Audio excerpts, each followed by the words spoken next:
Hello friends, કેમ છો? મજામાં? ફરીથી એકવાર VDBS યુટ્યુબ ચેનલ અને વિદ્યાર્થી પરિવારમાં આપનું ખૂબ ખૂબ સ્વાગત છે. તો બેઝિક કોન્સેપ્ટ ઓફ કેમેસ્ટ્રી, રસાયણ વિજ્ઞાનની પાયાની સંકલ્પનાના આજે 27મા લેક્ચરની અંદર આપણે પહોંચી ગયા છીએ. 26મા લેક્ચરની અંદર આપણે સાંદ્રતા શું છે એ ભણ્યા હતા. દ્રાવણ, દ્રાવક, દ્રાવ્ય શું છે એની પણ ચર્ચા કરેલી હતી. સાંદ્રતાના એકમોનું લિસ્ટ પણ તૈયાર કરેલું હતું અને તેમાંથી પહેલો એકમ નોર્માલિટી શું છે એને સમજવાનો પ્રયત્ન કરતા હતા. અને નોર્માલિટી સમજવા માટે આપણી પાસે તુલ્યભાર હોવું જરૂરી છે. બરાબર? તો તુલ્યભાર છે એ પણ આપણે ભણતા હતા. એમાં તુલ્યભાર છે એ પહેલા એસિડિક પદાર્થનો આપણે ભણતા હતા. હવે તમને પ્રશ્ન એ થશે કે ભાઈ એસિડિક પદાર્થનો તુલ્યભાર એટલે શું? હવે દરેક એસિડના તુલ્યભારનું લિસ્ટ તો મેં તમને આપી દીધું હતું કે હાઇડ્રોક્લોરિક એસિડ છે, બરાબર, તો એની બેઝિકતા 1 છે. પછી સલ્ફ્યુરિક એસિડની બેઝિકતા 2 છે. H3PO4 છે એની બેઝિકતા 3 છે. ઓક્ઝાલિક એસિડની બેઝિકતા 2 છે. આ બધું લિસ્ટ તમે બનાવ્યું હતું બોરિક એસિડ માટે 1, પણ કેવી રીતે આ વસ્તુ આવી છે એ સમજાણી નથી. તો એને આપણે સમજવાનો પ્રયત્ન કરીએ છીએ. તો એસિડ ની બેઝિકતા કોને કહેવાય એ સમજવાનો પ્રયત્ન કરીએ છીએ. તો કોઈ પણ એસિડ છે એની બેઝિકતા એટલે શું? આપેલ એસિડ ના એક મોલ અથવા તો એક અણુ એ રીતે પણ લઈ શકાય. આપેલ એસિડના એક અણુને પાણીમાં દ્રાવ્ય કરતા જેટલા H3O+ કે H+ આયન આપે તેને એસિડની બેઝિકતા કહે છે. બરાબર? બહુ સિમ્પલ છે. હવે જો આ HCl છે એને તમે પાણીમાં ઉમેરો એટલે પાણી સાથે પ્રક્રિયા થાય એટલે આમાંથી શું મળે? તો કે H3O+ અને +Cl-. તો કેટલા H3O+ મળે? એક એસિડ HCl નો એક અણુ તમે લ્યો, એક HCl નો અણુ હોય તો એ પાણીના એક અણુ સાથે પ્રક્રિયા કરે અને આપણને શું આપે? H3O+ અને Cl-. માટે HCl ની બેઝિકતા કેટલી થશે? 1. તેથી HCl ની બેઝિકતા બરાબર 1. હવે જુઓ, સલ્ફ્યુરિક એસિડ લેશું H2SO4, બરાબર. હવે અહીંયા આપણે પાણી ઉમેરીએ એટલે કે H2O. ત્યાર પછી શું મળે આપણને? તો કે H3O+ અને HSO4-. બરાબર? આ કેટલા મળ્યા? તો કે 1. બરાબર? હવે આ HSO4 જે માઈનસ છે એ પાછો એક પાણીના અણુ સાથે પ્રક્રિયા કરી શકે છે. હજી એક હાઇડ્રોજનનું દાન કરી શકે છે. તો આપણને પાછો એક H3O+ મળે અને +SO4-2 મળે. એટલે કે આ પદાર્થ 2 વખત વિયોજન પામે છે. એટલે પાણીમાં 2 વખત H+ આપણને આપે છે. હવે આ પ્રક્રિયાનો સરવાળો કરવો હોય તો કેવી રીતે થાય? ડાબી બાજુ છે એ બધું ડાબી બાજુ, જમણી બાજુ છે એ બધું જમણી બાજુ. તો ડાબી બાજુ 1 અને 1 આ. તો 1 H2SO4 HSO4- અને પાણીના 1 અને 1 બે અણુ જુઓ છે +2 H2O. સામેની સાઈડ શું આવશે? H3O+ નો 1 અને 1 એટલે 2 H3O+ અને HSO4- અને SO4-2. જુઓ HSO4- આ બાજુ પણ છે, આ બાજુ પણ છે, એટલે કેન્સલ થઈ ગયું. તો ખરેખર વધ્યું શું? તો કે 1H2SO4 પ્લસ 2H2O અને એમાંથી મળે આપણને 2H3O પ્લસ અને પ્લસ SO4 માઇનસ 2. તો જોઈ શકો H2SO4 ના એક અણુમાંથી આપણને H3O પ્લસ ના કેટલા અણુ મળ્યા, કેટલા આયનો મળ્યા, તો કે 2 આયનો મળ્યા. બરાબર. માટે H2SO4 ની બેઝિકતા કેટલી ગણાશે, તો કે 2 ગણાશે. તો એવી રીતે નાઇટ્રિક એસિડ ની કેટલી ગણાશે, 1 જ. કારણ કે નાઇટ્રિક એસિડ હશે તો તમને અહીંયા પ્રક્રિયા કેવી મળશે, જો બરાબર હું આમાં ચેન્જ કરું છું, HNO3 લખી નાખું અહીંયા. બરાબર. H2O H3O પ્લસ અને અહીંયા આવશે NO3 માઇનસ. એટલે જેટલા હાઇડ્રોજન હતા એ બધા અહીંયા H3O પ્લસ માં કન્વર્ટ થઈ ગયા. પાણીનો અણુ છે એક H પ્લસ સ્વીકારે એટલે H3O પ્લસ બને. માટે HNO3 ની બેઝિકતા પણ કેટલી થશે, 1. બરાબર. તો એવી રીતે તમને પ્રશ્ન એવો થશે કે ભાઈ જેટલા નંબર ઓફ હાઇડ્રોજન હોય એટલી એની બેઝિકતા ગણાય. પણ જ્યારે તમે નજર કરશો કે ભાઈ H3PO4 એમાં બેઝિકતા 3 છે, H3PO3 એમાં બેઝિકતા 2 છે અને H3PO2 એમાં બેઝિકતા 1 જ છે. આવું કેમ છે? આવો તમને પ્રશ્ન થવો જોઈએ. અહીંયા તમે જોયું એક હાઇડ્રોજન હતો એટલે 1. અહીંયા તમે જોયું 2 હાઇડ્રોજન હતા તો બેઝિકતા કેટલી આવી, 2. તો આ બધામાં 3 હાઇડ્રોજન છે તો પછી બધાની બેઝિકતા 3 હોવી જોઈએ ને. આની 2 ને આની 1 એવું કેવી રીતે છે? બરાબર. તો એ વસ્તુ એનું બંધારણ આપણે જ્યારે જોશું ત્યારે આપણને ખ્યાલ આવશે કે આવું શા માટે બને છે.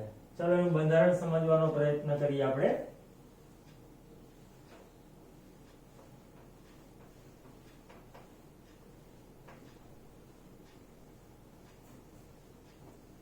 ચાલો સૌથી પહેલા H3PO4 નું બંધારણ લઉં છું.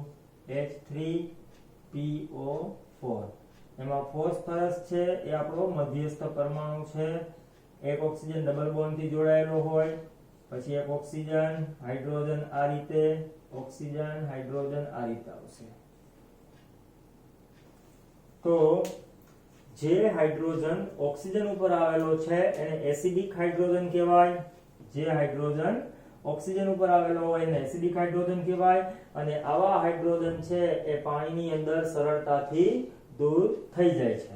એટલે આ હાઇડ્રોજન પાણીમાં ગુમાવી શકાય છે, આ હાઇડ્રોજન પાણીમાં ગુમાવી શકાય છે અને આ હાઇડ્રોજન પણ પાણીમાં ગુમાવી શકાય છે. તો કેટલા હાઇડ્રોજન ગુમાવી શકાય છે? 3. માટે બેઝિકતા કેટલી બનશે? તો કે 3. જ્યારે તમારી સામે બંધારણ આવશે H3PO3 નું, ત્યારે આપણો મધ્યસ્થ પરમાણુ ફોસ્ફરસ, એક ઓક્સિજન તો ડબલ બોન્ડ થી હોય જ, કારણ કે આ બધા ઓક્સો એસિડ છે. ઓક્સો એસિડમાં એક ઓક્સિજન મધ્યસ્થ પરમાણુ સાથે ડબલ બોન્ડ થી જોડાયેલો હોય છે. ઓકે. હવે અહીંયા જોઈ શકો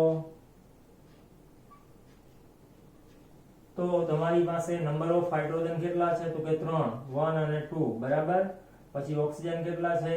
3. તો 1, 2 અને 3 પૂરા થઈ ગયા.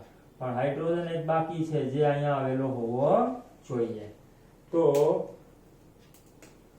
ઓક્સિજન ઉપર આવેલો હાઇડ્રોજન જે એસિડિક હાઇડ્રોજન છે સરળતાથી ગુમાવી શકાય.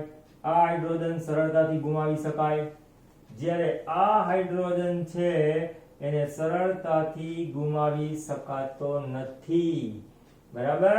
માટે 2 જ હાઇડ્રોજન નું દાન થઈ શકે એટલે એની બેઝિકતા કેટલી બનશે? 2 બનશે. ઓકે. ત્યાર પછી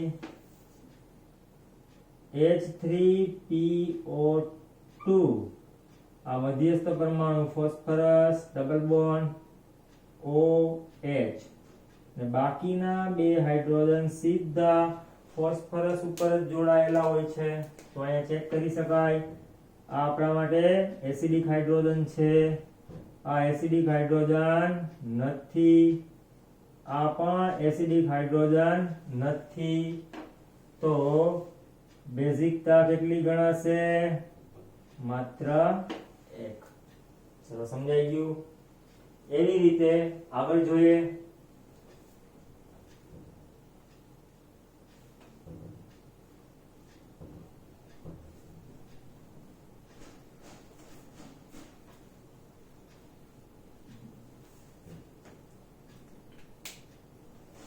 H3BO3 અને એની બેઝિકતા કેટલી છે? 1 જ છે. આવું કેમ? તો આનું બંધારણ છે એ પોલિમેરિક પ્રકારનું હોય છે. બરાબર. હું તમને બંધારણ સમજાવવાનો પ્રયત્ન કરું કે ભાઈ એક બોરોન હોય અને આ બોરોન સાથે એક ઓક્સિજન, આ રીતે હાઇડ્રોજન આવેલો હોય, ત્યાર પછી આ ઓક્સિજન, હાઇડ્રોજન આવેલો હોય, આ ઓક્સિજન, બરાબર, અને આ રીતે અહીંયા હાઇડ્રોજન આવેલો હોય. તો આપણને પ્રશ્ન થશે કે આ ત્રણે ત્રણ હાઇડ્રોજન ઓક્સિજન ઉપર તો આવેલા છે, તો કેમ ગુમાવી શકાતા નથી? પણ આ હાઇડ્રોજન છે એ બીજા એક ઓક્સિજન સાથે આવેલો હોય, બરાબર. અહીંયા બોરોન આવેલું હોય, ત્યાર પછી અહીંયા એક ઓક્સિજન આવેલું હોય, અહીંનો હાઇડ્રોજન હોય, અહીંયા H બોન્ડની રચના થતી હોય, બરાબર, અહીંયા H બોન્ડની રચના થતી હોય. એટલે આ બધા જે હાઇડ્રોજન છે એ અન્ય ઓક્સિજન સાથે હાઇડ્રોજન બંધથી જોડાયેલા છે, એટલે જે સરળતાથી દૂર થતા નથી. એટલે અહીંયા હાઇડ્રોજન ગુમાવવાનો કેસ લાગુ પડતો નથી. બીજા બધા એસિડમાં આપણે જોયું કે કેટલા હાઇડ્રોજન ગુમાવી શકે, તો કે અહીંયા 3 ગુમાવી શકે, અહીંયા 2 ગુમાવી શકે, અહીંયા 1 ગુમાવી શકે. એટલે હાઇડ્રોજન ગુમાવવાના કેસ ઉપર આપણે બેઝિકતા નક્કી કરતા હતા. પણ આ કેસમાં હાઇડ્રોજન ગુમાવવાની ઘટના લાગુ પડતી નથી. તો અહીંયા હાઇડ્રોજન ગુમાવવો અથવા OH- મેળવવો એ પણ એક બેઝિકતા પુરવાર કરવા માટે વાપરી શકાય, બરાબર. તો હું નવી ડેફિનેશન આમ પણ લખી શકું છું કે જે એસિડ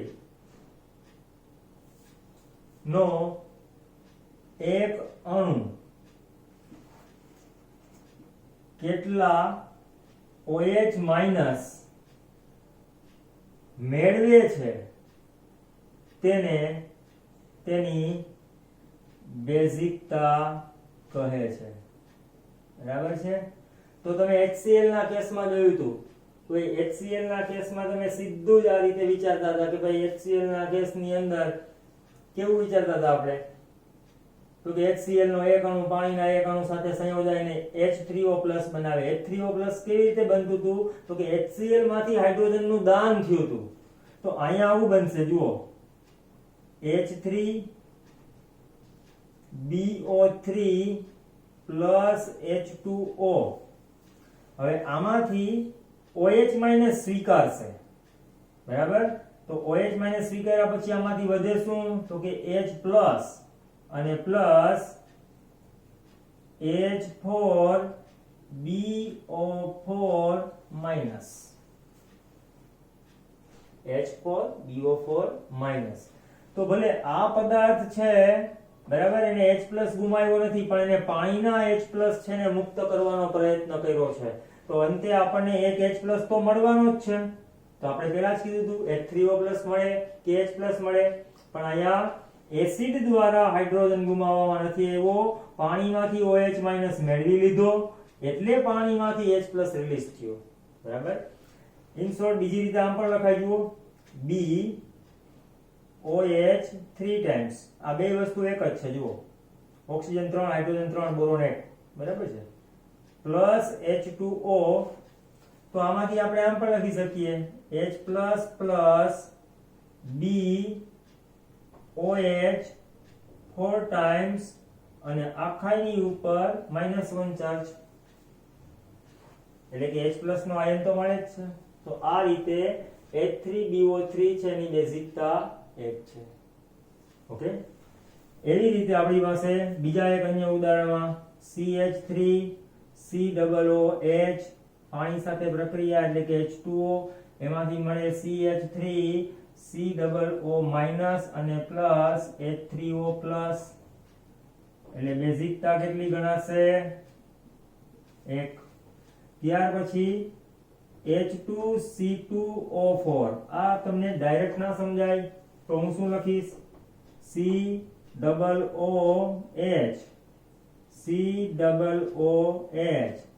પ્લસ પાણીના કેટલા અણુ 2 અણુ આવશે હો H2O સલ્ફ્યુરિકની જેમ 1 by 1 તો આમાંથી મળશે COO-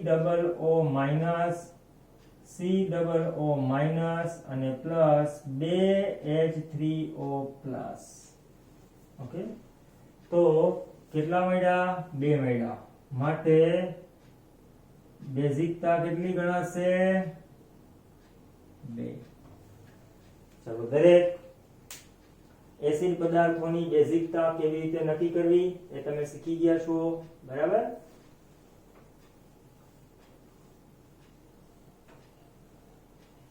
હવે તુલ્ય ભારની ગણતરીમાં પોઈન્ટ નંબર 2 બેઝિક પદાર્થો માટે આગળ વધશું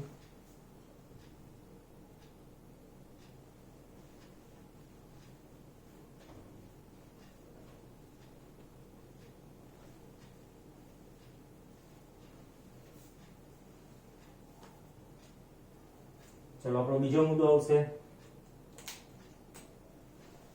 તુલ્ય ભાર કોના માટે પેલું એસિડ માટે હતું હવે બેઝ પદાર્થો માટે ચલો બેઝ પદાર્થો માટે તુલ્ય ભાર નક્કી કરવાનું સૂત્ર શું બનશે તુલ્ય ભાર EQ બરાબર આણ્વીય દળ કોનું તો કે દ્રાવ્ય પદાર્થનું એના છેદમાં એસિડિકતા બેઝ માટે એસિડિકતા હોય એસિડ માટે બેઝિકતા હોય એટલે M2 અને એના છેદમાં એસિડિકતા ચાલો તો હવે કેટલાક બેઝિક પદાર્થો લેશું અને એની એસિડિકતા એની વાત કરશું ચાલો કેટલાક બેઝ અને એના માટેની એસિડિકતા ચલો સૌથી સરળમાં સરળ બેઝ NaOH લેશું પેલા કેટલી છે 1 KOH 1 MgOH twice તો 2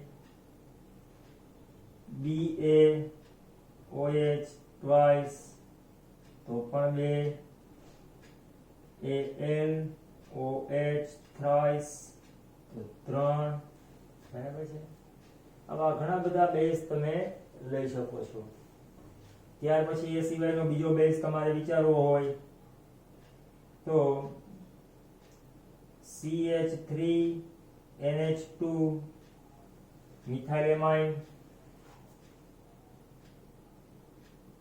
એક ત્યાર પછી C6H5NH2 ફિનાઇલેમાઇન એનિલિન તો એક ઓકે આવા ઘણા બધા બેઝ આપણી પાસે હોઈ શકે છે અને જે તે બેઝ છે એની એસિડિકતા નક્કી કરી શકાય તો એસિડિકતા કેવી રીતે નક્કી કરવી આપેલ બેઝ કેટલા OH માઈનસ ગુમાવે છે કે કેટલા H પ્લસ મેળવે છે તેને આપેલ બેઝની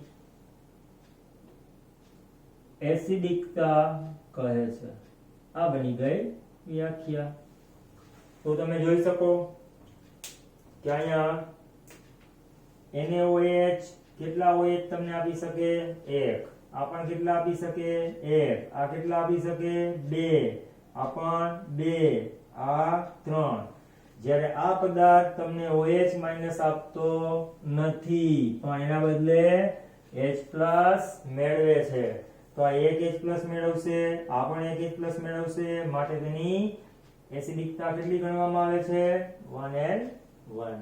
ચાલો આમાંથી બે ત્રણ રિએક્શન છે એ તમને બતાવી દઉં કેવી રીતે લખી શકાય. ચાલો NaOH હોય બરાબર, તો એ પાણી સાથે પ્રક્રિયા કરે H2O સાથે, એટલે આમાંથી બને શું? તો કે Na+ અને 1OH-, માટે એસિડિકતા કેટલી લખશું? 1. ત્યાર પછી MgOH twice, તો તમને એવું થશે કે ભાઈ KOH કેમ ના લખ્યું? બે સરખા જ છે, એમાં કઈ ફરક નહીં પડે, આ બે સરખા છે, આ બે સરખા છે, બરાબર. ઓકે, H2O એટલે એમાંથી મળે Mg+2 અને +2OH-, માટે એસિડિકતા કેટલી લખાશે? 2.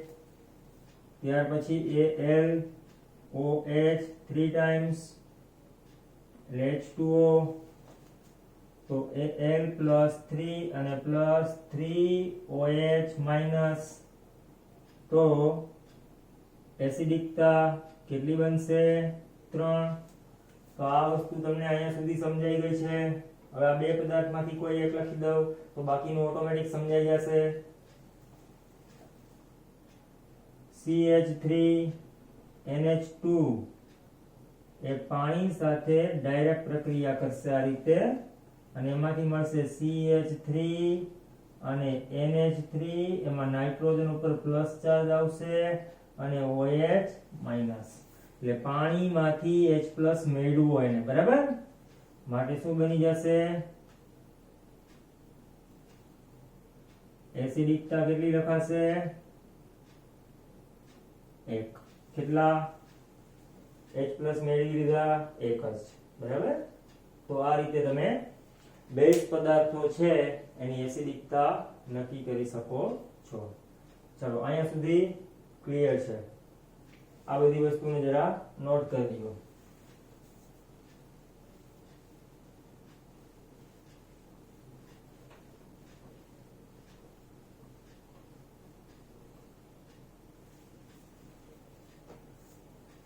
ચલો ઉદાહરણ લેશું.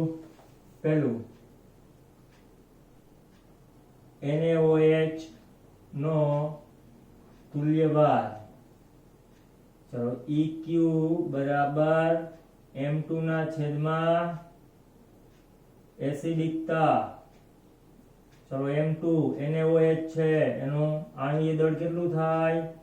40, બરાબર, એના છેદમાં 1 બરાબર 40. એકમ શું આવે? ગ્રામ પ્રતિ ઇક્વિવેલન્સ. ચલો ત્યાર પછી બીજો પદાર્થ MgOH twice નો તુલ્યભાર, તો EQ બરાબર M2 છેદમાં એસિડિકતા. ચલો કેટલી એસિડિકતા છે? પહેલા તો આણ્વીય દળ જોશે ને, તો MgOH twice નું આણ્વીય દળ કેટલું થાય? તો કે મેગ્નેશિયમ નો પરમાણ્વીય દળ કેટલું? તો કે 24, બરાબર. પછી 2 ઓક્સિજન એટલે કેટલા? 32. પછી 2 હાઇડ્રોજન એટલે 2, 4 ને 2 6 ને 8, 58 થયું, બરાબર. ચલો 58 ના છેદમાં 2, 28 દુ 56 અને 29 દુ 58, એટલે 29 જવાબ આવ્યો. 29 ગ્રામ પ્રતિ તુલ્યાંક. ચલો મેગ્નેશિયમ હાઇડ્રોક્સાઇડ છે એની ગણતરી મેં બતાવી, સોડિયમ હાઇડ્રોક્સાઇડ ની ગણતરી બતાવી, એટલે આ તમારા માટે રેડી, આ પણ રેડી, બરાબર. બાકીના બધા જુઓ 1 2 3 4 અને 5. આ 5 માંથી આ 1, આ 2 આ 3 અને આ 4 હોમવર્ક ની અંદર, અને પાંચમું છે એ આપણે લેશું ક્વેશ્ચન ઓફ ધ ડે ની અંદર. ચાલો નોંધ કરી લ્યો આજનો ક્વેશ્ચન ઓફ ધ ડે. ચલો આજનો ક્વેશ્ચન ઓફ ધ ડે શું છે? C6H5NH2 નો તુલ્ય ભાર નક્કી કરો. આ તમારા માટે આજનો ક્વેશ્ચન ઓફ ધ ડે.